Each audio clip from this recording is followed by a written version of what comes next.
नमस्कार मंडळी, स्टार प्रवाहावरील तुही रे माझा मितवा या मालिकेच्या पुढील येणाऱ्या भागामध्ये आपण बघणार आहोत की आजीची काळजी घेण्याचे काम ईश्वरीला देण्यात आलेले असते आणि आता ती म्हणते की मला नोकरी तर मिळाली आहे, आता मी लवकरच पैसे कमवून यांचे सर्व कर्ज फेडणार आहे।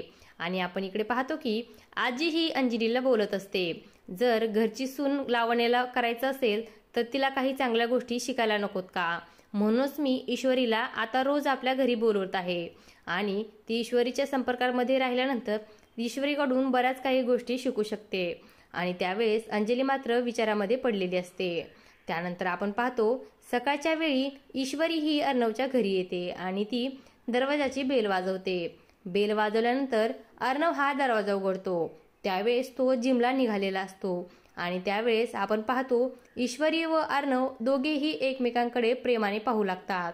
आता पुढे येणाऱ्या भागामध्ये अर्णव आणि ईश्वरी दोघेही एकमेकांच्या प्रेमात कशा प्रकारे पडणार हे पाहणं अतिशय रंजक ठरणार आहे। अशाच मालिकांच्या नवनवीन अपडेट्स पाहण्यासाठी आपल्या चॅनलला सबस्क्राईब करा आणि व्हिडिओ आवडला असेल तर लाईक आणि शेअर करायला विसरू नका। धन्यवाद।